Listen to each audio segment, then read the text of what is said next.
Buenos días a todos.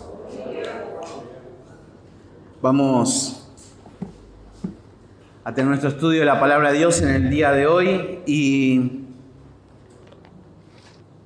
hemos terminado nuestra serie en la carta a los tesalonicenses y algo que también nos gustaría tener en cuenta es algo que me resisto un poco siempre a enseñar en cuanto a tener un sermón temático, pero en este caso va a ser un sermón teológico. ¿Por qué razón? Porque para nosotros también es importante el hecho de ir considerando también lo que es nuestras convicciones teológicas, específicamente, sobre todo, cómo comienza nuestra declaración de fe pensando en las Escrituras. Y uno siempre se pone a pensar, bueno, ¿por qué razón en todo libro de teología, o en algunos difiere, pero sí, en toda iglesia, en su declaración de fe, comienza con el punto importante de la Biblia, las Escrituras? ¿Por qué está en primer lugar? Y bueno, la razón fundamental y una simple respuesta es por el hecho de que allí se encuentra la absoluta verdad de toda fe y práctica. De toda fe y práctica. Sí, y por lo tanto para nosotros es de suma importancia considerar justamente en el día de hoy el tema de las Escrituras. Una mesa puede estar con 4 patas, por supuesto hay seguridad, hasta puede estar una mesa con 3 patas. Pero también tenemos que saber que nuestra fe está sostenida no sobre 4 patas, pero sí, hablando de las Escrituras, sobre 3 patas fundamentales. O digamos 3 elementos clave fundamentales en lo que es la fe cristiana con respecto a las Escrituras. Esos 3 elementos fundamentales que tienen que ver con las Escrituras y nuestras convicciones, tienen que ver con lo que es la inspiración de las Escrituras, la inerrancia de las Escrituras y la infalibilidad de las Escrituras. Son 3 palabras, uno dice, qué palabras raras. Bueno, simplemente vamos a citarlas, pero en esta mañana me gustaría que podamos ver juntos estar considerando las razones por las cuales nosotros creemos que las Escrituras son inerrantes. Y lo vamos a considerar y explicar en su momento. Cuando hablamos de la inspiración de las Escrituras, creo que todos ya tenemos un concepto en cuanto a eso. Justamente estamos los miércoles estudiando ver cómo podemos estudiar las Escrituras. Y justamente el miércoles pasado llegamos a una conclusión, y qué difícil es estudiar las Escrituras. No sé, muchos piensan que es agarrar la Biblia, leer un pasaje, subirse al púlpito y predicar. Y realmente uno mira todo lo que uno tiene que considerar al estudiar y es frustrante. Es muy frustrante. Pero en todo sacrificio, todo valor, toda responsabilidad y preparación, Dios ha dado la posibilidad de que el ser humano también lo pueda hacer, enseñar las Escrituras. Por lo tanto, es de suma importancia estudiarla. Hoy día se discute mucho, hay muchos cristianos teólogos desde el internet y muy poca lectura. Y es fundamental el hecho de leer, de estudiar la palabra de Dios. Entonces, a veces tenemos que considerar nuestras convicciones, pero primeramente comenzar con el tema de las Escrituras. Y pensar justamente en lo que es la inspiración, todos sabemos, que es la revelación de Dios por medio del Espíritu Santo, guiando la mente de autores humanos, respetando siempre sus palabras, sus pensamientos y su carácter, y así revelar lo que Dios quiere dar a conocer al ser humano. Y eso es la inspiración de las Escrituras. Pero al pensar justamente en la infalibilidad de las Escrituras, estamos hablando justamente de la naturaleza y la autoridad permanente que existe en las Escrituras. Ser infalible significa algo que es incapaz de conducir algo a un error, a una equivocación. Por lo tanto, las Escrituras no pueden conducir a nadie hacia el error. A nadie. Por eso siempre cuando se habla de divisiones, siempre se dice, el problema son por doctrina se dividieron. No, por doctrina nunca. Es por inmadurez. Primera de Corintios es claro.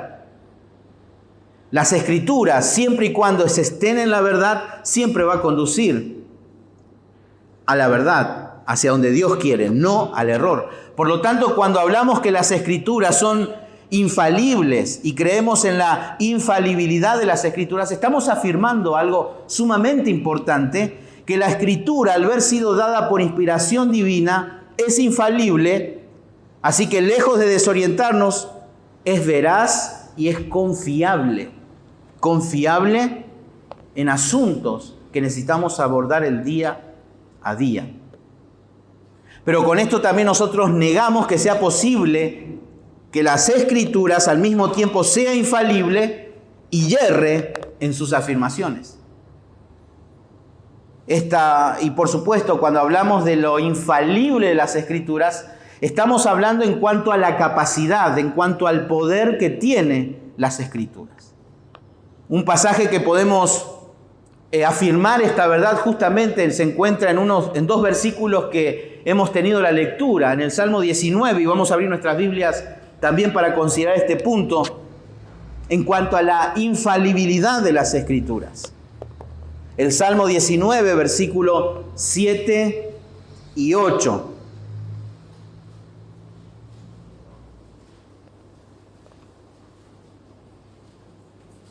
Dice la palabra de Dios, el Salmo 19 y el Salmo 119, justamente son los salmos de excelencia porque describen justamente la inspiración, la infalibilidad de las Escrituras y la inerrancia de las Escrituras. Y podríamos agregar también la eficacia de las Escrituras. Exalta las Escrituras estos dos salmos.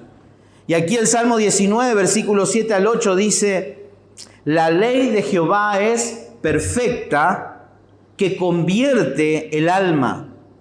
Y aquí dice algo interesante y sumamente importante. El testimonio de Jehová es fiel. El testimonio de Jehová es fiel. No hay error, no puede conducir a una equivocación. Cuando habla del testimonio de Jehová, está hablando justamente, tanto este salmo como el Salmo 119, va a utilizar diferentes sinónimos con respecto a las Escrituras. En este caso vemos que el salmista dice la ley de Jehová. Y aquí nuevamente hace mención a las Escrituras, pero con un sinónimo, el testimonio.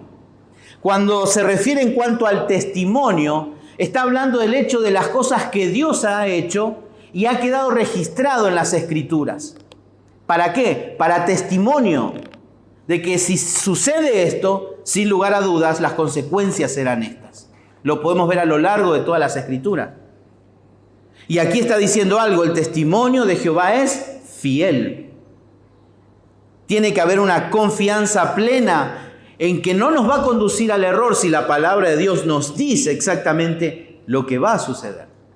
Lo que va a suceder. El versículo 8 dice: los mandamientos de Jehová son rectos, que alegran el corazón. El precepto de Jehová es puro, que alumbra los ojos. Sin lugar a dudas, estos dos pasajes nos hablan justamente de la infalibilidad de las Escrituras. Pero también tenemos que considerar no solamente la inspiración y la infalibilidad de las Escrituras, sino también la inerrancia. Y uno dice: wow, qué palabra rara, ¿y eso qué quiere decir? Bueno, esto significa que la Biblia no contiene errores. No contiene errores. Un teólogo llamado Wayne Grudem dice lo siguiente de una manera tan corta y precisa con respecto a la inerrancia, y dice que es la veracidad total y la confianza de las palabras de Dios. Es justamente eso, la veracidad total y la confianza de las palabras de Dios. Y obviamente esta palabra, infalibilidad e inerrancia, en cierto modo son parecidas y tienen que ver con algo. Pero hay una cierta distinción muy importante, que la infalibilidad consiste en la capacidad, podemos decir que es incapaz de conducir al error. Y cuando hablamos de inerrancia tiene que ver justamente con el contenido de las Escrituras. En ella no existe errores. No existe errores. Los errores que pueden uno interpretar dentro de las Escrituras por una mala hermenéutica, una mala interpretación, pero nunca por el contenido. Nunca. Nunca. Por años, en la época del Renacimiento, se ha creído que la Tierra era el centro del universo. Y la Iglesia ha sostenido eso. Y se acuerdan allí, Galileo Galilei se dio cuenta que el centro no es la Tierra. Y la Iglesia lo trató de hereje. Bueno, en este caso la ciencia, Dios utilizó la ciencia para conducir a la Iglesia a una correcta interpretación. Pero tampoco podemos decir que la ciencia tiene un poder, una autoridad sobre las Escrituras, porque tampoco las Escrituras explícitamente enseñan que la Tierra es el centro. Pero sí algo enseña, que Dios creó todas las cosas, que no hay discusión. Que Dios creó al ser humano y no hay discusión. Que Dios creó al hombre y a la mujer y no hay discusión. Es la verdad absoluta de las Escrituras. Y cuando hablamos de inerrancia, por ejemplo, el Salmo 12, si me acompañan, Salmo 12,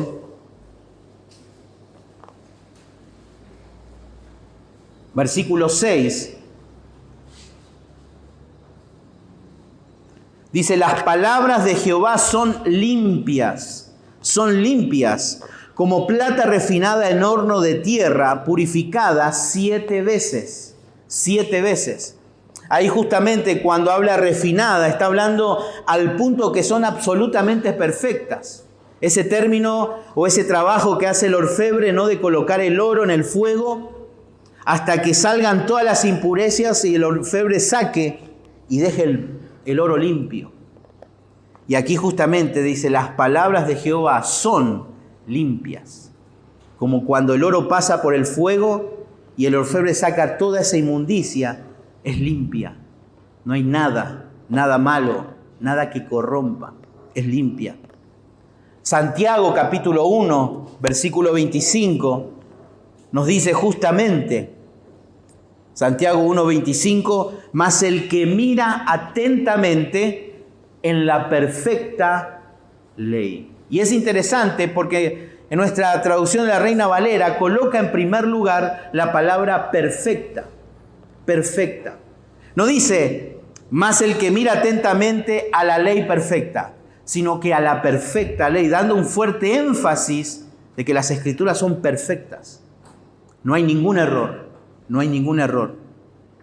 El Salmo 119, 140, Salmo 119, 140 dice, sumamente pura es tu palabra, sumamente pura es tu palabra, y la ama tu siervo, y la ama tu siervo. Proverbios capítulo 30, versículo 5 también. Proverbios capítulo 30, versículo 5 dice, toda palabra de Dios es limpia. Hablando nuevamente ese concepto de pureza. De pureza. En ella no permanece nada de impurezas. Nada de impurezas. Por eso cuando hablamos de las Escrituras la consideramos la verdad. Y cuando hablamos de verdad estamos hablando de la manera en que realmente son las cosas. Es la realidad. Y no es justamente como hoy día muchos hacen, no es como yo percibo lo que dice las Escrituras, sino con lo que dice las Escrituras. Entonces, este punto es muy importante, considerar siempre las Escrituras, su inspiración, su infalibilidad y su inerrancia. Cuando la palabra de Dios, justamente también el Señor Jesús en Juan 17:17 dice, santifícalos en tu verdad, tu palabra es verdad. Por lo tanto, esta inerrancia no es solo en los pasajes que hablan de la salvación y la santificación, sino que justamente, como dijimos anteriormente, las Escrituras también tienen que ver con la ciencia y la geografía. Es la verdad absoluta, absoluta. Y tenemos que tener esa convicción como iglesia, como iglesia. Por lo tanto, hoy me gustaría que juntos podamos considerar las razones del por qué creemos en la inerrancia de las Escrituras. Entonces vamos a ver en la palabra de Dios cómo podemos encontrar estas razones y tener un fuerte argumento en las mismas Escrituras de por qué creemos nosotros que en ella no existe errores. En ella no existe errores. Y en primer lugar, antes que nada, tenemos que saber, si creemos firmemente en la inerrancia de la Biblia, tenemos que creer en la veracidad de Dios. Por eso la primera razón es la persona de Dios. La persona de Dios. ¿Por qué decimos la persona de Dios? Porque cuando hablamos de la inerrancia, de que la Biblia no contiene errores, no es tanto una cuestión de bibliografía o bibliología que tiene que ver con el estudio de las Escrituras, sino tiene que ver con lo que se conoce como la teología propia o el estudio acerca de la persona de Dios. ¿Por qué decimos esto? Justamente porque la inerrancia se basa en el carácter de Dios, en el carácter de Dios. La palabra de Dios, por ejemplo, Hebreos capítulo 6, versículo 18. Hebreos capítulo 6, versículo 18.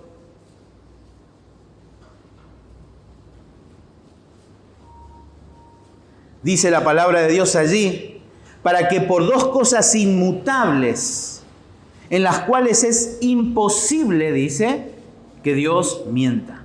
Es imposible que Dios mienta. Es imposible. Tito, capítulo 1, versículo 2.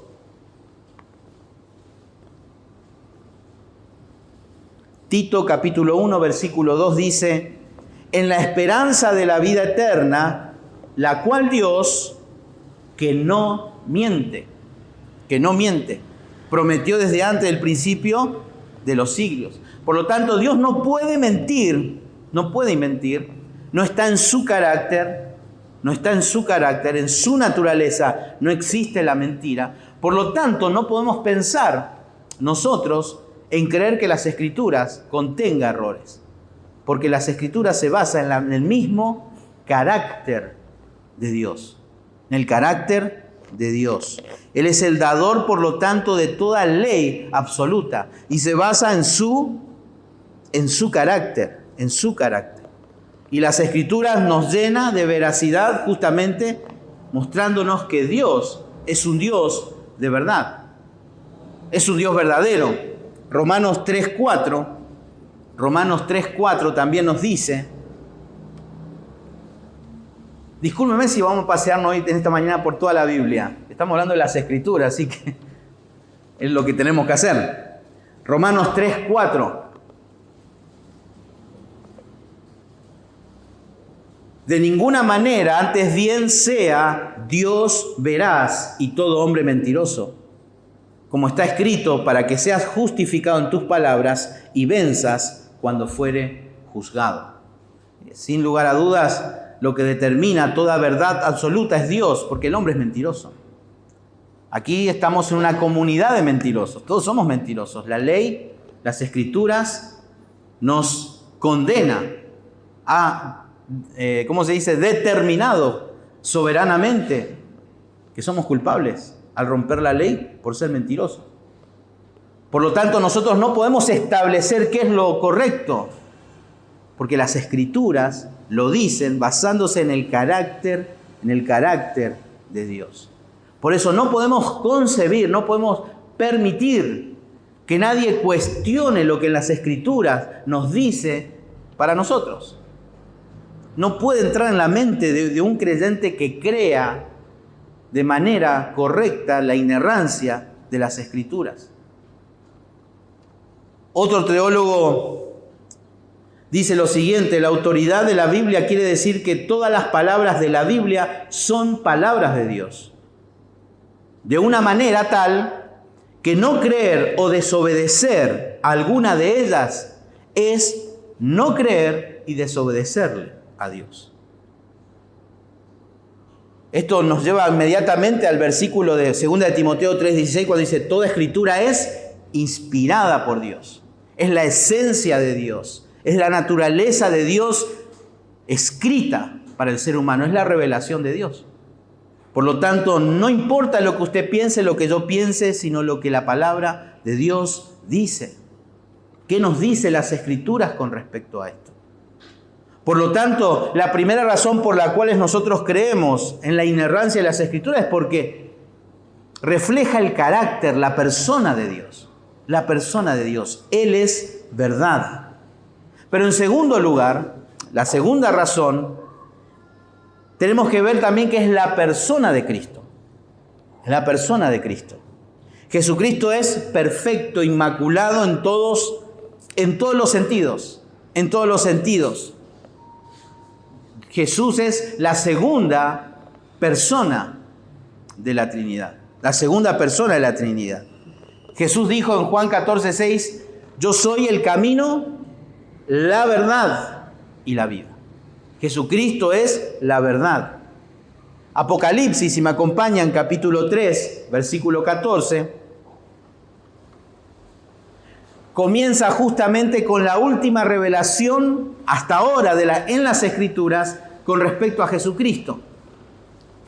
Y Jesucristo se da a revelar con un último nombre hasta ahora. Después no sabremos. Pero dice aquí Apocalipsis 3:14, y escribe al ángel de la iglesia en la Odisea, he aquí el amén, el testigo fiel y verdadero, el principio de creación, dice esto. Escribe al ángel de la iglesia en la Odisea, he aquí el amén, el que no miente, el que pone su propia persona como garantía de que su promesa se va a cumplir, pero también se considera el testigo fiel y verdadero. El testigo fiel y verdadero. Ahora nosotros tenemos que estar, y esta verdad nos tiene que llevar a pensar justamente que Jesucristo en su humanidad, confió plenamente en las Escrituras del Antiguo Testamento. Plenamente. De hecho, él llegó a decir justamente en Mateo, fíjense Mateo capítulo 5, versículo 18, dice algo importante. Mateo 5, 18. Porque de cierto os digo, que hasta que pasen el cielo y la tierra, ni una jota, ni una tilde de la ley, hasta que todo se haya cumplido. Acá el Señor está hablando de algo justamente y hace mención de una jota. La jota sería como una letra en el hebreo, la letra yod, que sería como una tilde, pequeñita, muy pequeñita. Y se cree que aproximadamente en todo el Antiguo Testamento, en su idioma original, hay 66.000 yod o jota, como dice acá. Y aquí Jesucristo está diciendo que esas 66.000 aproximadamente jota son importantes dentro de las Escrituras. Hablando de qué, del valor absoluto de todo lo que está escrito en este libro. Jesucristo está hablando de que le da toda autoridad a las Escrituras, por lo tanto no podemos pensar en que hay un error en esto. No podemos pensar en eso. El mismo Señor está diciendo, no puede ser desobedecida. No puede ser desobedecida. Por lo tanto, es importante considerar para nosotros estas razones, la persona de Dios, pero también la persona de Jesucristo. La persona de Jesucristo. Ahora, es importante considerar que si el Señor consideró las Escrituras de sumamente importancia para nuestra vida, no solamente la persona de Dios y la persona de Cristo, sino que también la persona del Espíritu Santo. La persona del Espíritu Santo. Fíjense en Juan 14, 26. Cómo entra la Trinidad en acción para fundamentar justamente el valor de la inerrancia de las Escrituras. Dice el versículo 26, mas el Consolador, el Espíritu Santo, a quien el Padre enviará en mi nombre, Él os enseñará todas las cosas y os recordará todo lo que yo os he dicho. ¿Se acuerdan que mientras el Señor estuvo con ellos y tuvieron el privilegio que ninguno de nosotros ni otros tuvieron, de haber aprendido ahí a los pies del Maestro, hasta que Él no murió y no vino el Espíritu Santo, ellos no entendieron un pomo de todas las enseñanzas que el Señor le dio. Hasta que vino el Espíritu Santo. Y el libro de los Hechos lo declara firmemente. Porque vino el Espíritu, ahora comenzaron a entender lo que el Señor les dijo anteriormente. Juan 16:14 también dice, Juan 16:14, cuando venga el Espíritu de verdad, Él os guiará a toda la verdad, porque no hablará por su propia cuenta, sino que hablará todo lo que oyere, y os hará saber las cosas que habrán de venir. Y luego dice, Él me glorificará, porque tomará de lo mío y lo hará saber. Lo hará saber. Aquí está hablando justamente un punto importante con respecto a la inerrancia y la confiabilidad de las Escrituras.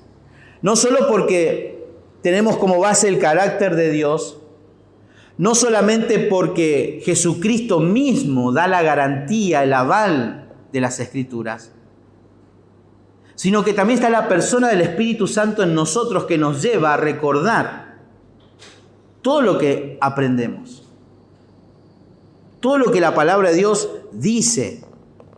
Y el apóstol Juan justamente escribió su evangelio con este fin. Ahí cuando termina Juan, en el capítulo 20, versículo 31, dice, pero estas cosas se han escrito para que creáis que Jesús es el Cristo, el Hijo de Dios, y para que creyendo tengáis vida en su nombre. Estas cosas se han escrito para.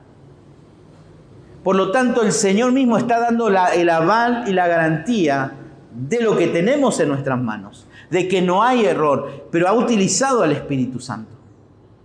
Y uno dice, justamente, ¿cómo podemos pensar esto cuando hablamos acerca de la llenura del Espíritu Santo?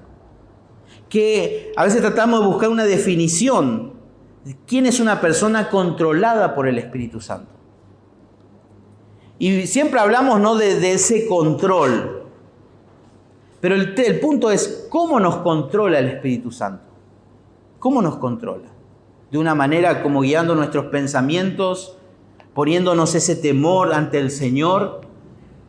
Si fuera así, quizás serían simplemente sentimientos o estímulos.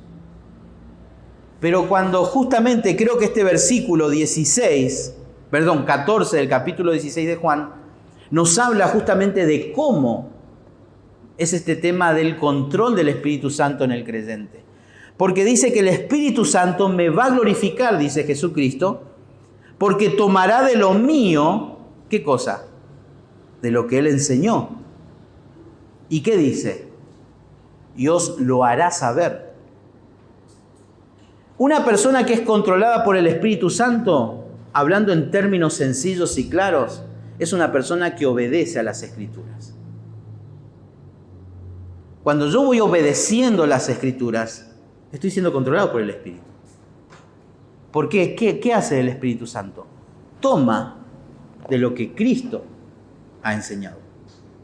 Toma las Escrituras, me las hace saber, me las hace recordar. ¿Y qué hago? Obedezco. Obedezco. Ese es el control del Espíritu Santo. Cuando usted obedece a las Escrituras.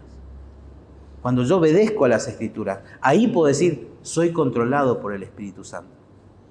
Ah, no, pero el control del Espíritu dice también allí que yo tengo que sujetarme, tengo que cantar, tengo que expresar gratitud. Pero en las Escrituras encontramos que todo eso es lo que yo tengo que hacer.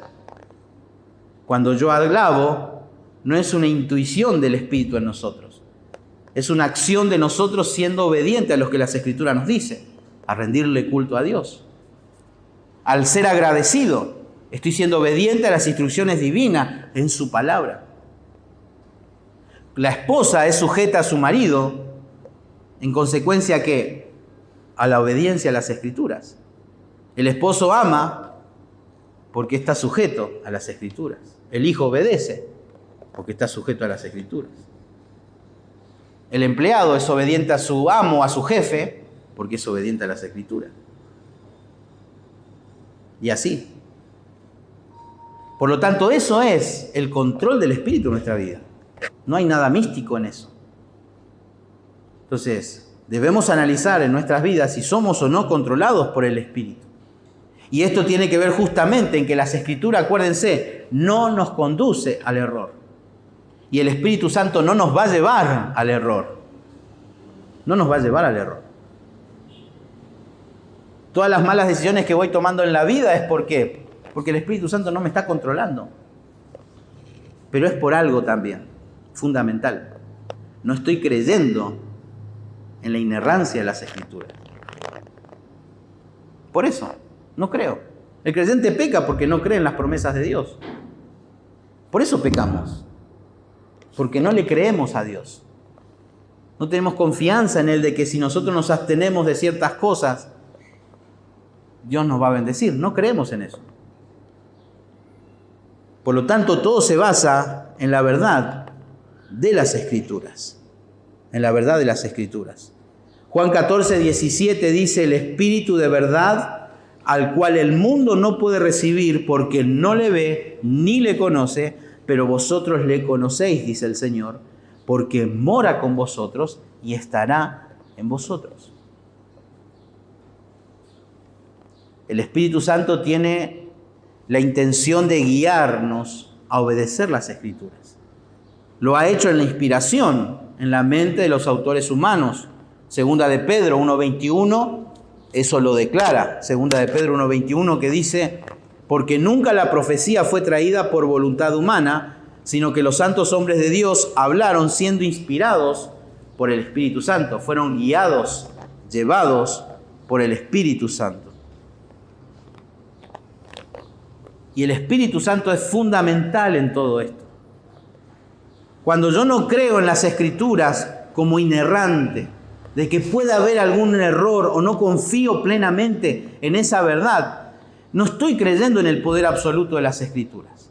Pablo decía en Romanos 1:16, ¿se acuerdan? Porque no me avergüenzo del Evangelio porque es poder de Dios. Si bien el Evangelio está pasmado en las Escrituras, es la verdad divina. En cierto modo, si yo no creo en la inerrancia, estoy diciendo que no creo en todo el poder. No creo en todo ese poder. Por lo tanto, para Dios, para que Dios pueda dar fe a la persona, es necesario algo fundamental, las Escrituras. Fíjense Romanos capítulo 10, versículo 14 al 17. Es fundamental que el Espíritu Santo actúe en eso. No puede haber conversión sin predicación del Evangelio.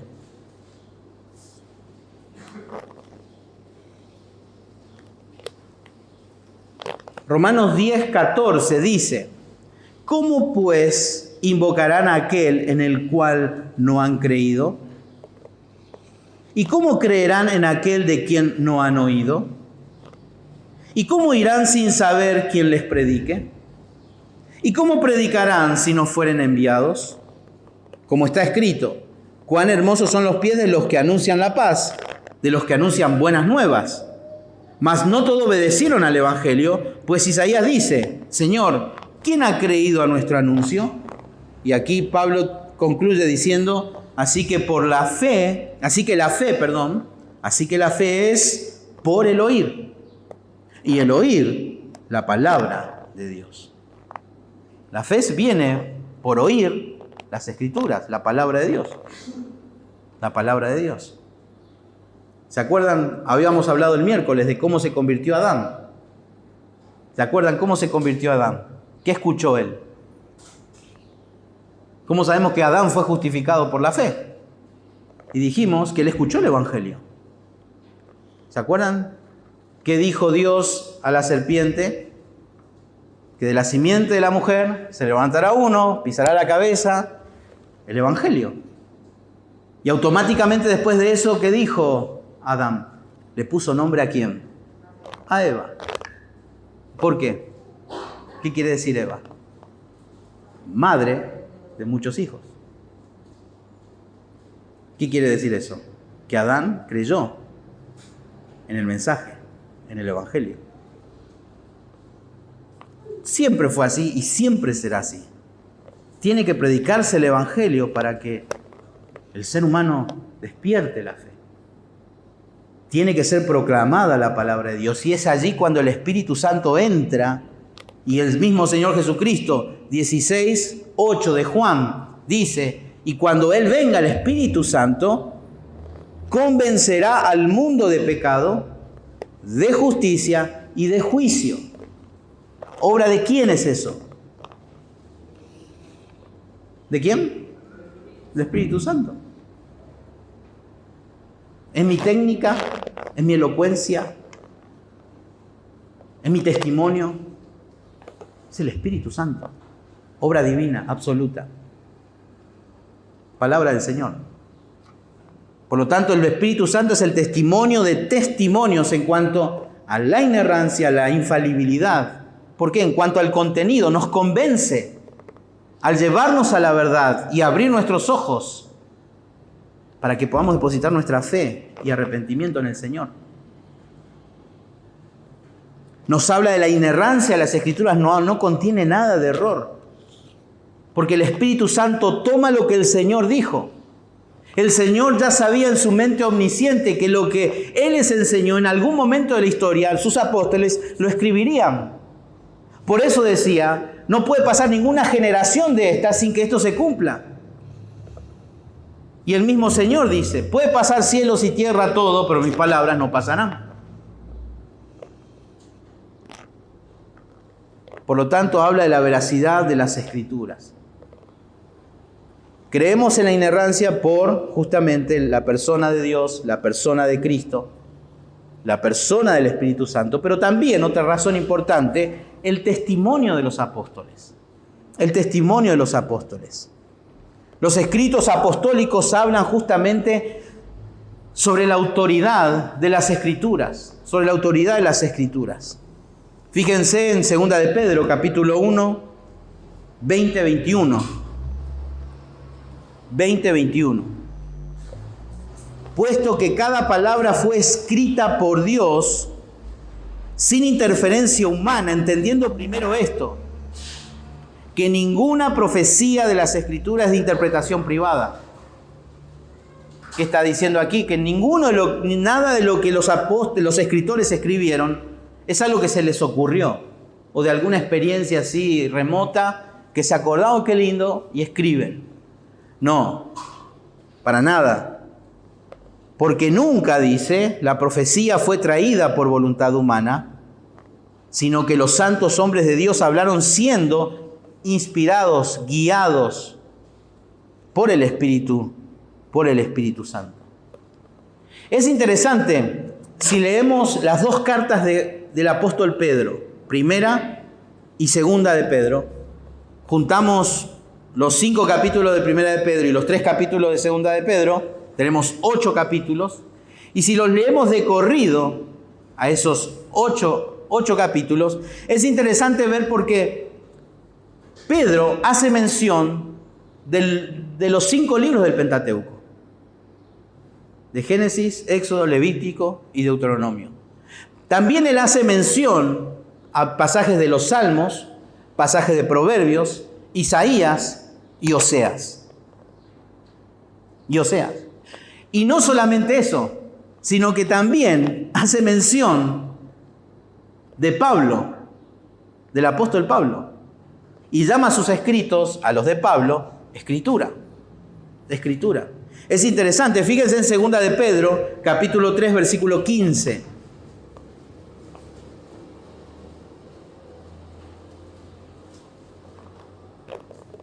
Segunda de Pedro 3, 15 y 16 dice, y tened entendido que la paciencia de nuestro Señor es para salvación, como también nuestro amado hermano Pablo, según la sabiduría que le ha sido dada, os ha escrito, casi en todas sus epístolas, hablando en ellas de estas cosas, entre las cuales hay algunas difíciles de entender, las cuales los indoctos e inconstantes tuercen, como también, fíjense, las otras escrituras para su propia perdición. El apóstol Pedro no solamente en todas sus dos cartas hace mención al Antiguo Testamento, sino también llama escrituras a otras cartas, que en este caso hace mención de Pablo. Ya está dando esa autoridad. Por lo tanto, es lo que Pablo también enseñó en Efesios capítulo 2, versículo 20, donde dice que la iglesia Tiene que estar edificada sobre el fundamento de ¿quiénes? De los apóstoles, de las instrucciones apostólicas. Nosotros cuando celebramos la Cena del Señor, no solamente es una institución que el Señor ha dado, sino que también se ha transmitido por instrucción apostólica. ¿Qué hizo el apóstol Pablo a los Corintios? Les instruyó, una instrucción apostólica. ¿Por qué bautizamos hoy día también? No solamente porque el Señor lo instituyó, sino también por instrucción apostólica. Nosotros ofrendamos, rendimos culto a Dios también por instrucción apostólica. Todo lo que nosotros hacemos es por instrucción apostólica, es el fundamento de las Escrituras. El mismo apóstol Pablo, no solamente Pedro, sino que Pablo también utiliza los escritos de sus contemporáneos y también son denominados Escrituras. Fíjense en 1 Timoteo 5:18.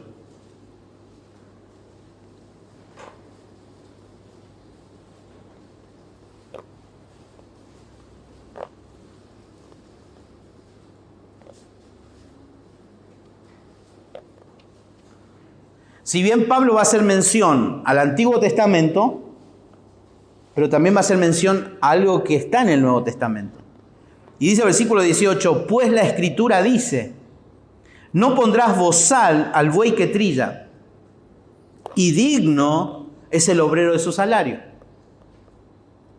Bueno, en Lucas capítulo 10, versículo 7 dice, posad en aquella misma casa, comiendo y bebiendo lo que os den, porque el obrero es digno de su salario, no paséis de casa en casa. Pablo está usando justamente también aquí palabras de un contemporáneo suyo. ¿Quién es ese contemporáneo? Lucas. Y no solamente su contemporáneo, sino también ¿quién es? Fue su compañero de ministerio. Y probablemente uno de sus mejores compañeros de ministerio. Era una persona muy allegada a él. Muy llegada a él.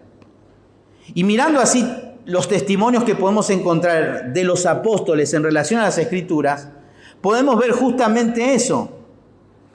Que al tomar todos los libros del Nuevo Testamento, la iglesia justamente no le concedió autoridad a las Escrituras. En este caso, a lo del Nuevo Testamento.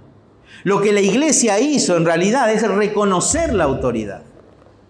Reconocer la autoridad de las Escrituras. Y eso es lo que ha hecho el catolicismo por años. En que la iglesia está por sobre, el magisterio está por sobre las Escrituras. Ellos determinan qué cosas.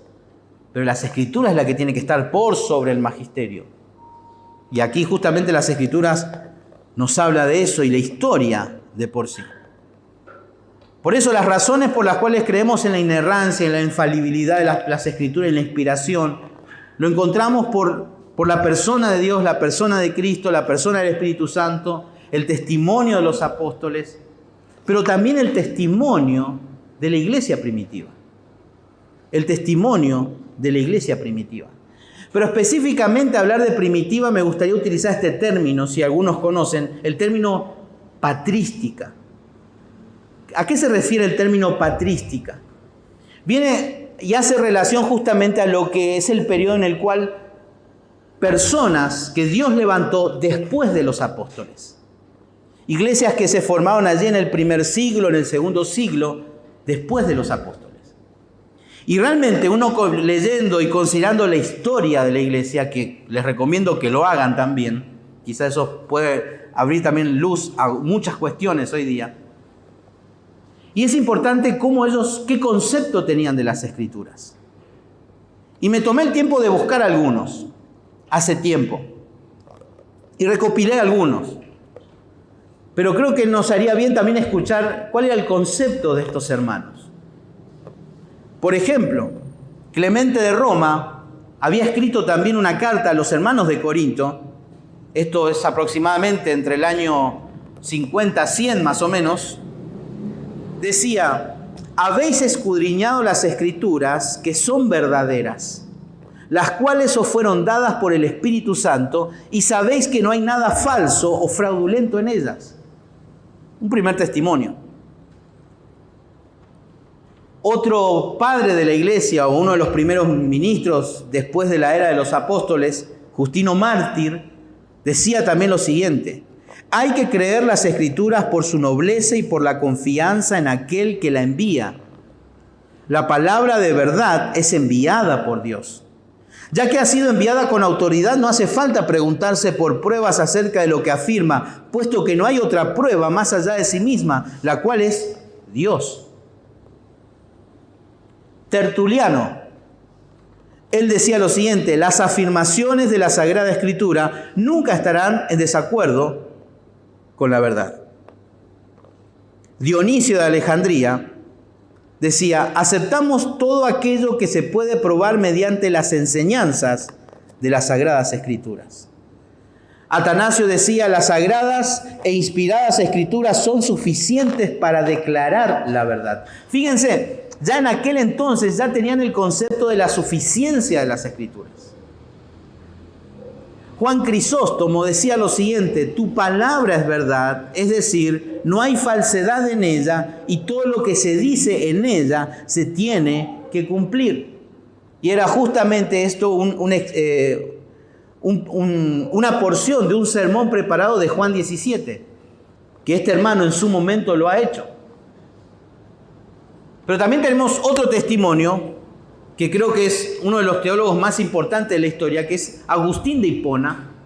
Y él decía lo siguiente: la Escritura es santa, es veraz, es irreprensible. No hay nada que acusar a las Escrituras y tal vez nosotros, no habiéndola entendido, nos divagamos en algo. Porque eso es lo que pasa a veces. A veces no entendemos lo que leemos o lo que aprendemos y vamos y disparamos para cualquier lado. Cuando la comprendemos somos rectos, cuando no entendiéndolas estamos torcidos. La dejamos a ella recta, pues aunque nos torzamos nosotros, no la torcemos a ella. Al contrario, ella se mantiene recta para que volviendo a ella nos hagamos rectos. Si en algún momento tienen la posibilidad de gastar tiempo en leer historia de la iglesia, nos ayudará bastante. Pero cosas interesantes con respecto a las Escrituras nos enseñan diferentes cosas. Que en ese periodo de tiempo ellos enseñaban que las Escrituras no se contradicen. Segundo, que son fiables. Tercero, son autoritativas en cuanto a cualquier asunto doctrinal. Que los herejes no hablan conforme a las Escrituras. Que las Escrituras son perfectas. Que las Escrituras son inspiradas por Dios y por lo tanto son congruentes. Que hay una claridad en las Escrituras, a pesar que sean muchos libros diferentes. Que las Escrituras son el verdadero fundamento de la fe. Que las Escrituras no contienen nada falso. Que las Escrituras no mienten. Que las Escrituras son suficientes para declarar la verdad. Que no hay que hacer caso a los que no respetan la autoridad de las Escrituras. Que las Escrituras son santas, veraces e irreprensibles.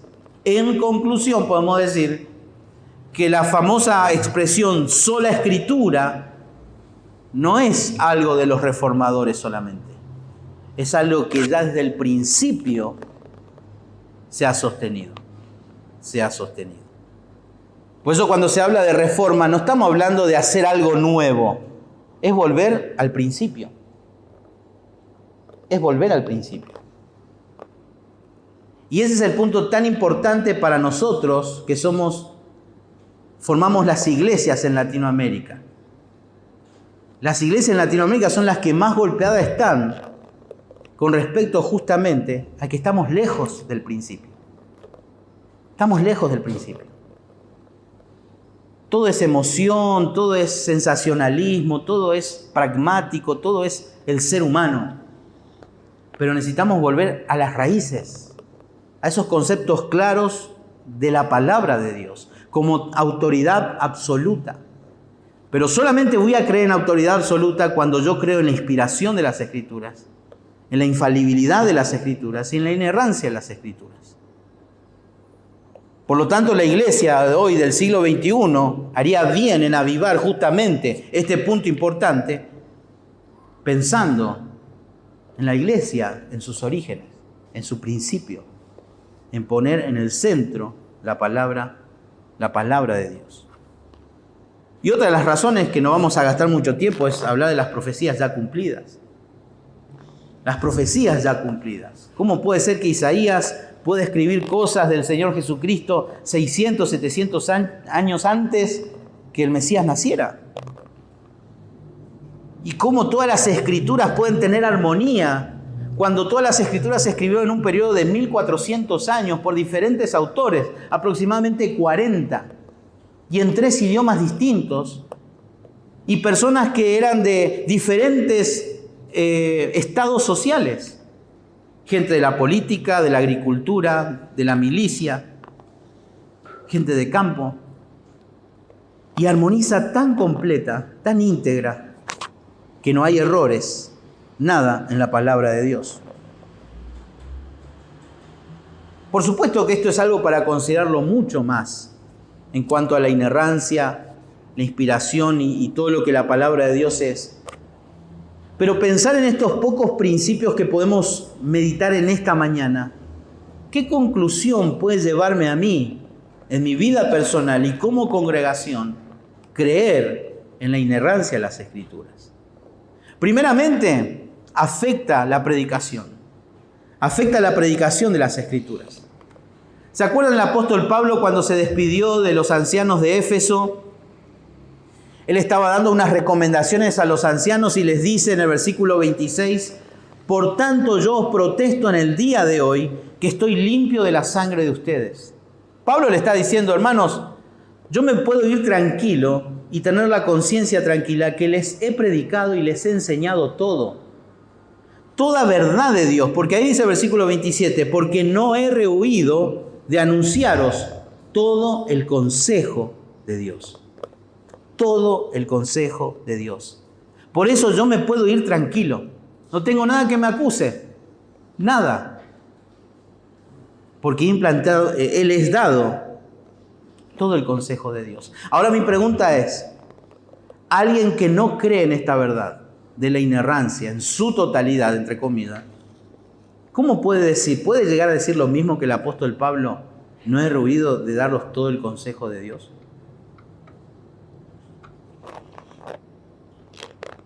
Ahora, si nosotros le damos la libertad a las Escrituras, justamente de no creer nosotros que toda la Escritura no contiene errores y solamente pensar que algunas partes es importante, ¿puede ser que la palabra de Dios realmente obre en nuestra vida personalmente?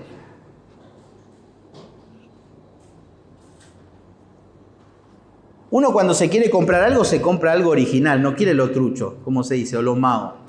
El problema es que a veces estamos condicionados por nuestro bolsillo. Pero todos queremos lo mejor. Todos queremos lo mejor.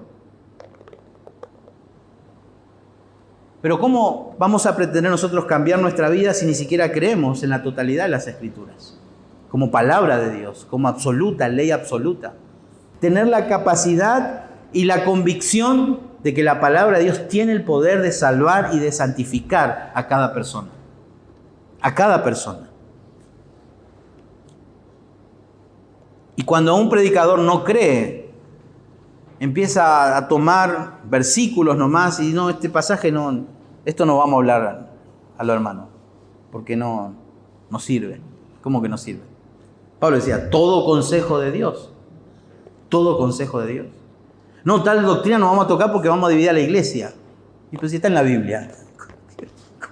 ¿Y qué vamos a hacer entonces? Y la vamos a poner en rojo o en violeta, no sé, para no tocar nunca. Todo consejo. Todo consejo. Cuando uno ya no cree en eso, ya no predica expositivamente. No, ese libro de la Biblia, no, ese no. Vamos a estudiar este mejor. ¿Y por qué ese no? ¿Qué problema hay con estudiar ese pasaje? Por supuesto, hay contextos y contextos en el cual uno piensa también en qué momento sería adecuado. No, pero ese libro va a traer conflictos. ¿Y por qué? ¿Esa es la intención de Dios al inspirar su verdad? ¿Crear conflicto? Si la intención de Dios es llevar a la salvación y a la santificación del ser humano, ¿por qué va a traer conflicto? La predicación es afectada cuando nosotros creemos justamente en la inerrancia de las Escrituras. pero también afecta la pureza del creyente, nuestra pureza. Y es interesante eso porque Pablo llama a las Escrituras como la espada del Espíritu. No la espada del creyente. ¿La espada de quién dice? Del Espíritu. Porque el Espíritu es la que toma la verdad de Dios y me la da a conocer. ¿Y qué dice Hebreos 4:12? ¿Se acuerdan?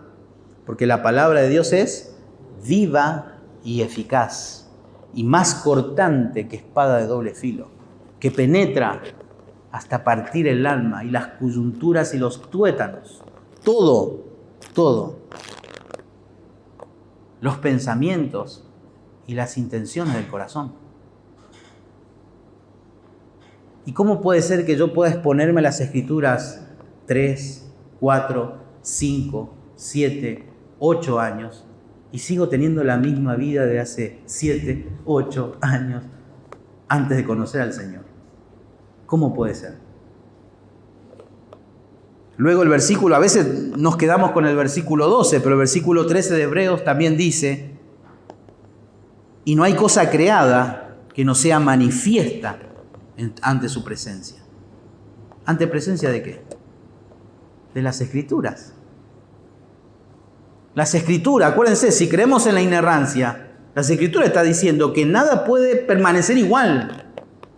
¿Me endurezco o me ablando, en cierto modo? ¿La rechazo o me sujeto? No hay otra. Es lo que las Escrituras dicen.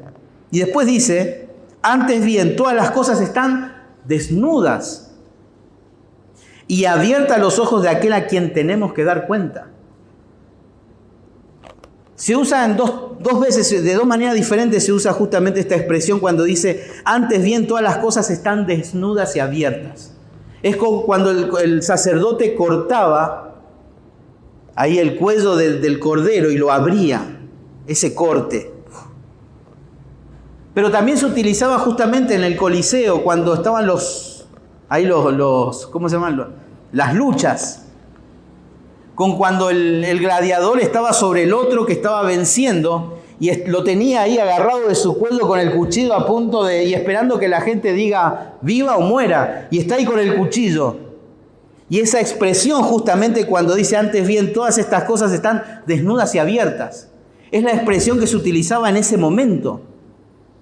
En cierto modo, lo que las Escrituras hacen con nosotros es eso. Cuando la leemos de una manera correcta, el Espíritu Santo con la palabra está ahí. ¿Qué vas a hacer? ¿Seguís endurecido o te sujetás? Eso está diciendo la palabra de Dios. Eso es lo que hace en cada uno de nosotros. Pero para eso, justamente, necesitamos tener una plena convicción de que las Escrituras son inerrantes. ¿Cuánto tiempo gastamos estudiando la palabra de Dios? Seguimos luchando. Interesante para terminar Hebreos capítulo 3. Hebreos capítulo 3.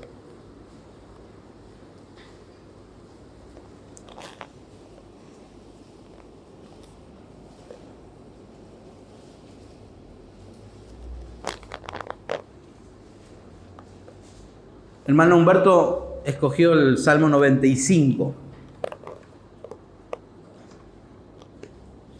para leer en la medida que íbamos alabando al Señor. Yo no le dije nada que iba a predicar Y dice: mirad, hermanos, versículo 12, mirad, hermanos, que no haya ninguno de vosotros corazón malo de incredulidad para apartarse del Dios vivo. Antes bien, exhortaos los unos a los otros cada día, entre tanto que se dice hoy. Hoy. ¿Qué se dice hoy?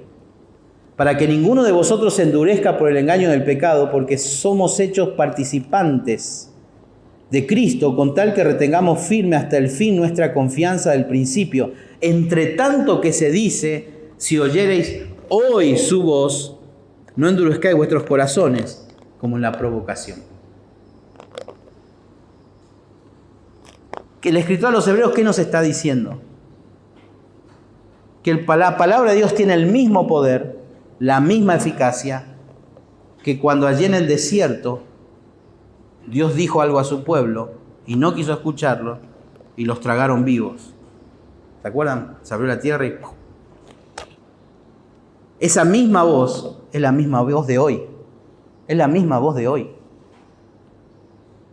Por eso no podemos seguir tapándonos los oídos, cerrando nuestro corazón cada vez que leemos las Escrituras. Porque nos tiene como el gladiador ahí apuntándonos, esperando de que si vamos a aceptar o lo vamos a rechazar. No podemos. Y esto es un ejemplo claro de que a veces hablamos, cuando hablamos del famoso versículo, honra a tu padre y a tu madre, ¿no?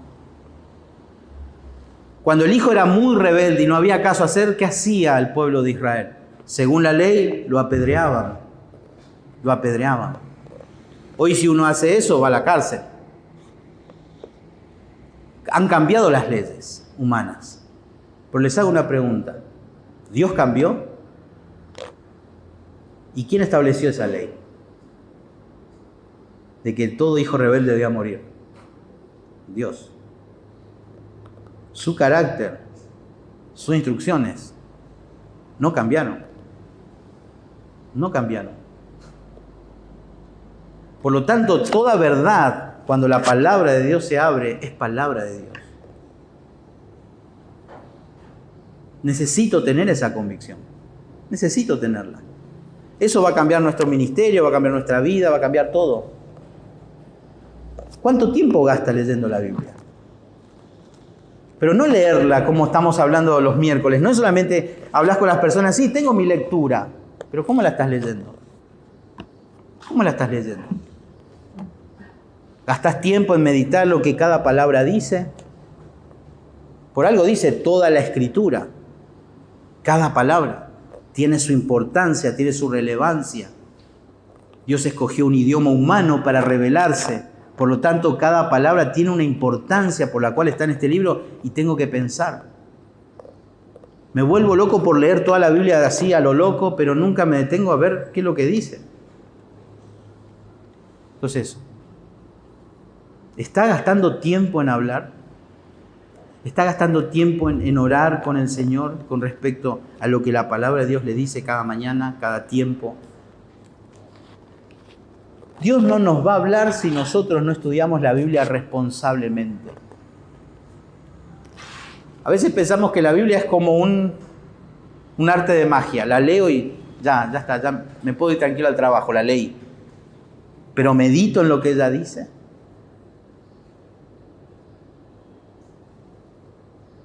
Una vez un muchacho dijo, ¿y qué aprendiste? Y no, qué difícil estudiar la Biblia. Y sí, claro que es difícil. No es fácil. No es fácil. Entonces, les desafío a todos los que quieren predicar, estudien. Estudien. Hay que estudiar. Todo profesional estudia. ¿Por qué tengo que ser mediocre con la enseñanza de la palabra de Dios? Estudie seriamente. Y Dios le va a dar la posibilidad de enseñar. Hay que ser responsable porque vamos a dar cuenta a Dios de todo eso. Por eso para nosotros es importante y vamos a tratar de, durante este año nuevo que viene, ir considerando nuestra declaración de fe en los cultos, en manera de sermón, para mostrar la convicción que vamos a defender. Pero necesitamos tener convicción de que la palabra de Dios es la verdad. No podemos estar pensando en otras verdades sin para nosotros las Escrituras no es lo absoluto para nuestra vida. Entonces, es mi oración para mi vida y para la vida de cada uno de ustedes que pueda ocupar ese lugar las Escrituras y que pueda afectar para bien, no para mal, no para condenar, sino para ablandar el corazón. Oramos. Padre, te damos gracias en esta mañana por la vida de cada uno de mis hermanos presentes hoy. Gracias por darnos la oportunidad y la libertad de abrir tu palabra libremente, leerla, meditar en ella. Pero sabemos, Padre, que tenemos una vida por delante y has establecido normas, parámetros, principios, ordenanzas, instrucciones para que la vida sea mejor. Y sabemos que la solución a esto se encuentra en tu palabra, porque es tuya, es tu esencia, es tu corazón, es tu pensamiento. Y te damos gracias porque a pesar de nuestra ignorancia, de nuestra indiferencia muchas veces, sabemos que tú nos has dado todas las cosas concernientes a la vida y la piedad. Perdónanos, Padre, si no lo estamos disfrutando o no estamos haciendo uso de eso. Ayúdanos, Señor, a poner en alto tu palabra, a ser el centro de nuestras decisiones, de nuestra conducta, de nuestro vivir diariamente. Te pedimos a nosotros como padres, como esposos, Señor, también que nos ayudes a ocupar el lugar que corresponde y alzar en alto tu palabra a cada esposa, a cada hijo. Y así, Padre, encomendamos, Señor, esta mañana en tus manos y que tu palabra sea glorificada, Señor. En el nombre de Jesús. Amén.